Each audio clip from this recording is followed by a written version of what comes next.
કેવીની class YouTube ચેનલમાં આપ સરે મિત્રોનું હું દિલથી સ્વાગત કરું છું। આજે વિદ્યાર્થી મિત્રો વાત કરવાના છીએ ધોરણ 8માં આપણી નવીન સ્વાધ્યાયન પોથી જે આપવામાં આવેલી છે તેમાં સામાજિક વિજ્ઞાનનો પાઠ નંબર 11 ખેતી। મિત્રો તેનો ભાગ આપણે બીજો બનાવેલો છે, ભાગ 1 બનાવીને મૂકી દીધેલ છે, જેમાં પ્રશ્ન 1 થી 4 સુધીનું સોલ્યુશન બનાવેલું હતું। આપણે જોવાના છીએ ભાગ નંબર 2 જેની અંદર પ્રશ્ન નંબર 5 થી તમામ પ્રશ્નોનું સચોટ સાચું અને સંપૂર્ણ સોલ્યુશન જોઈશું। તો ચાલો વિદ્યાર્થી મિત્રો વિડીયોની શરૂઆત કરીએ। તેના પહેલાં તમે ખાસ ચેનલમાં નવા હશો તો મિત્રો ચેનલને અવશ્ય સબસ્ક્રાઇબ કરી વિડીયોને લાઇક અને શેર કરવાનું પણ ન ભૂલતા। પ્રશ્ન નંબર 5 થી મિત્રો શરૂ કરીશું, જેની અંદર પ્રશ્ન 5નો અ છે મને ઓળખો। પહેલું છે મારું નિર્માણ નદીઓ દ્વારા નિક્ષેપિત કાપને લીધે થાય છે, તો જવાબ આવશે કાપની જમીન। બીજું હું રેગુર નામે પણ ઓળખાવું છું, જવાબ આવશે કાળી જમીન। ત્રીજું હું આધુનિક ખેત પદ્ધતિ છું, સઘન ખેતી। 4 હું બાલિયા ગૌપાલ માટે પ્રખ્યાત છું, તો ભાલ પ્રદેશ। 5 હું વિશ્વનો અને ભારતનો મહત્વનો અને મુખ્ય ખાદ્ય પાક છું, તો જવાબ આવશે ચોખા।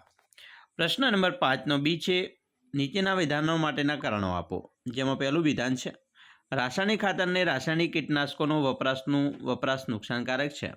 જવાબ ખેતીમાં વધુ પડતા રાસાયણિક જંતુનાશકોના અવિવેકી અને આડેધડ ઉપયોગના કારણે જમીન અને પાણીનું પ્રદૂષણ વધે છે। ખેત પેદાશોમાં ઝેરી તત્વો મનુષ્યના આરોગ્ય પર લાંબા ગાળે ખરાબ અસર પડે છે। જમીનની ફળદ્રુપતા ઘટે, આથી રાસાયણિક ખાતર અને કીટનાશકોનો ઉપયોગ ઓછો કરવો જોઈએ। બીજો પ્રશ્ન જુદા જુદા પ્રદેશોમાં વિવિધ પાક ઉગાડવામાં આવે છે। જવાબ જુદા જુદા પ્રદેશોની ભૌગોલિક પરિસ્થિતિ, આબોહવા, જમીનની વિવિધતા અને વરસાદના પ્રમાણમાં ભિન્નતા હોય છે, જેના કારણે જુદા જુદા પ્રદેશોમાં જે તે પ્રદેશને ધ્યાનમાં રાખીને જે તે પાક ઉગાડવામાં આવે છે। પ્રશ્ન 3 જૈવિક કીટનાશકો તરફનું વલણ વધી રહ્યું છે। જવાબ ખેતી પાકોમાં નુકસાન કરતી જીવાતોના નિયંત્રણ માટે જીવાણુઓ, વિષાણુ, ફૂગ, કૃમિ તથા વનસ્પતિજન્ય જૈવિક કીટનાશકોનો ઉપયોગ થાય છે। રાસાયણિક કીટનાશકોથી થતી આડઅસરથી બચવા માટે જૈવિક કીટનાશકો તરફનું વલણ વધી રહ્યું છે। પ્રશ્ન નંબર 4 જંગલ પ્રકારની જમીનનો ઉપરનો ભાગ કાળો બનેલો હોય છે। જવાબ જંગલ પ્રકારની જમીનમાં વૃક્ષોના ખરેલા પાંદડાથી ભૂસપાટી ઢંકાયેલી હોય છે અને તે પાંદડા સડવાથી સેન્દ્રિય દ્રવ્યોનું પ્રમાણ વધવાથી જંગલ પ્રકારની જમીનનો ઉપરનો ભાગ કાળો બનેલો હોય છે। 5મો પ્રશ્ન રાતી જમીન રાતા રંગની દેખાય છે। જવાબ રાતી જમીનનું નિર્માણ આગ્નેય અને રૂપાંતરિક ખડકો ધરાવતા ક્ષેત્રોમાં થાય છે।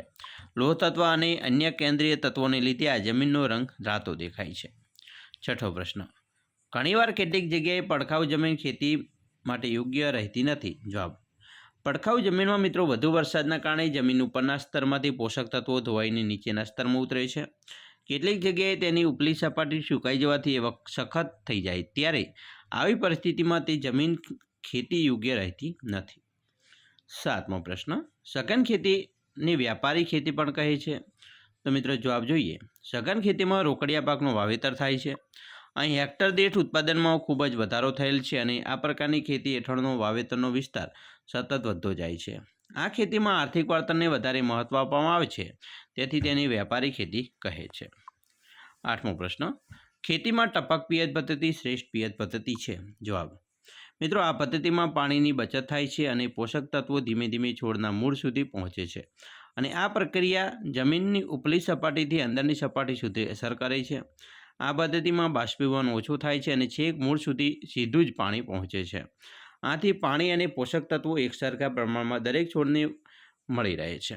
આથી ખેતીમાં આ પદ્ધતિ છે શ્રેષ્ઠ પિયત પદ્ધતિ છે। 9મો પ્રશ્ન ઘઉંના પાકની લણણી સમયે તડકાની જરૂર હોય છે। જવાબ ઘઉંની લણણી સમયે તડકો હોવાથી ઘઉંના છોડ ઝડપથી સુકાઈ જાય છે અને દાણા છૂટા પાડવામાં સરળતા રહે છે। તેમજ વધુ તડકો હોવાથી દાણા ઝડપથી સુકાઈ જાય છે, જેથી તે લાંબા સમય સુધી ખરાબ થતા નથી અને આથી ઘઉંના પાકની લણણી સમયે તડકાની જરૂર હોય છે। 10મો પ્રશ્ન ડાંગરની ખેતીમાં કામ કરવા માટે વધુ માણસોની જરૂર પડે છે। જવાબ ડાંગરનો પાક મુખ્યત્વે પાણીથી ભરાયેલો ખેતરોમાં લેવામાં આવે છે। ડાંગરમાં 2 હાર વચ્ચે 30 સેમીનું અંતર રાખી વાવણી કરવામાં આવે છે।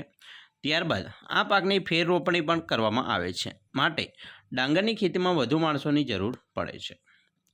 11 કપાસનો પાક તૈયાર થાય ત્યારે આકાશ ચોખ્ખું હોવું જોઈએ। જવાબ: કપાસનો પાક તૈયાર થાય ત્યારે જો આકાશ ભેજવાળું અને વાદળછાયું હશે તો કપાસને નુકસાન થશે. તેમજ જો વરસાદ આવે તો કપાસનો પાક ખરી જાય છે. આમ કપાસનો પાક તૈયાર થાય ત્યારે આકાશ ચોખ્ખું હોવું જોઈએ. પ્રશ્ન નંબર 6નો અ છે ટૂંકનૂર લખવાની છે, જેમાં પહેલું છે સઘન ખેતી. મિત્રો, આ આધુનિક ખેત પદ્ધતિ છે. તેમાં સિંચાઈની સુવિધાઓ, ઉત્તમ બિયારણ, ખેતીની નવી ટેકનોલોજી, રાસાયણિક ખાતરો, કીટનાશકો અને વિવિધ પ્રક્રિયામાં યંત્રોનો વ્યાપક ઉપયોગ કરવામાં આવે છે. આ પ્રકારે થતી ખેતીની સઘન ખેતી કહે છે. આ ખેતીમાં રોકડિયા પાકનો વાવેતર વધારે કરાય છે. અહીં હેક્ટર દીઠ ઉત્પાદનમાં ખૂબ જ વધારો થયેલ છે અને આ પ્રકારની ખેતી હેઠળનો વાવેતર વિસ્તાર સતત વધતો જાય છે. આ ખેતીમાં આર્થિક વળતરને મહત્ત્વ આપવામાં આવે છે, તેથી તેની વ્યાપારી ખેતી પણ કહે છે. ગુજરાતમાં સુરત, વલસાડ, આણંદ વગેરે જિલ્લામાં આ પ્રકારની ખેતી પણ થાય છે. બીજો પ્રશ્ન છે ટપક સિંચાઈ પદ્ધતિ. ટપક સિંચાઈ એ સૂક્ષ્મ પિયત પદ્ધતિનો એક ભાગ છે કે જેના દ્વારા પાણીની બચત થાય છે અને પોષક દ્રવ્યો ધીમે ધીમે છોડના મૂળ સુધી પહોંચે છે. આનો મુખ્ય ધ્યેય બાષ્પીભવન ઓછું કરી છેક મૂળ સુધી સીધું જ પાણી પહોંચાડવાનો છે. બે હરોળ વચ્ચે જગ્યા ધરાવતા પાકોમાં ટપક સિંચાઈ પદ્ધતિ વધુ ઉપયોગી છે. શાકભાજી તેમજ ફળોના પાકમાં આ પદ્ધતિ વધારે ઉપયોગી છે. ટપક પદ્ધતિથી સિંચાઈ કરવાથી નિંદામણ ઓછું થાય છે, પરિણામે મજૂરી ખર્ચમાં ઘટાડો થાય છે. આ પદ્ધતિ માટે સરકાર આર્થિક સહાય પણ આપે છે.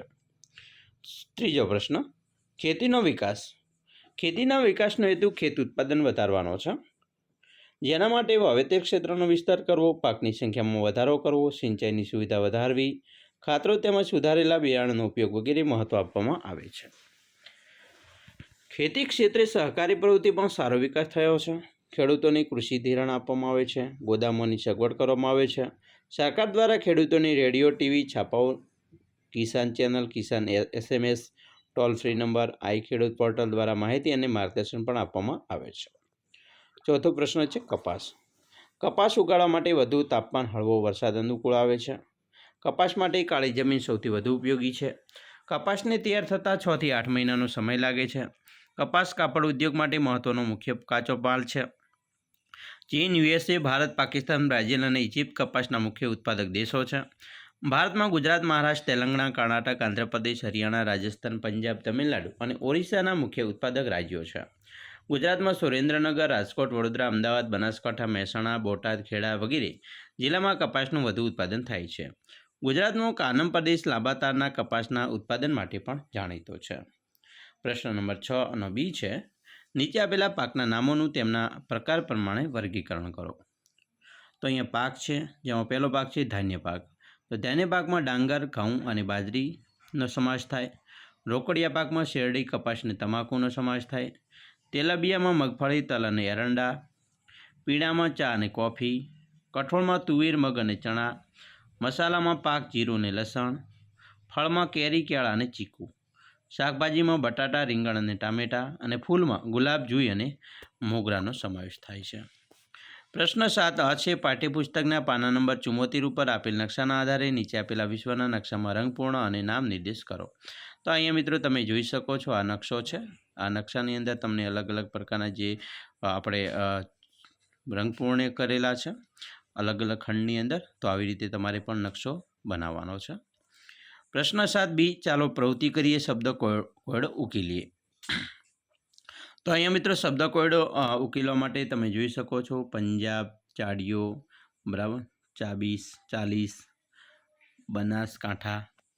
તો આવી રીતે તમારે પણ મિત્રો અહીંયા ઉકેલવાનું છે, બરાબર. જો તમને અહીંયા આડી ચાવી, ઊભી ચાવી આપેલી છે, તો આવી રીતે તમારે પણ ઉકેલી લેવાનો રહેશે, બરાબર. તમને અહીંયા પ્રશ્નો આપી દેવામાં આવેલા છે, બરાબર. એનો ઉકેલ પણ આપણે લાવી દીધેલો છે, બરાબર. તમારે આવી રીતે ઉકેલ છે આડી ચાવી અને ઊભી ચાવીમાં ભરવાનો રહેશે, બરાબર. ધીમે ધીમે સ્કીપ કરું છું, ભરી લેજો.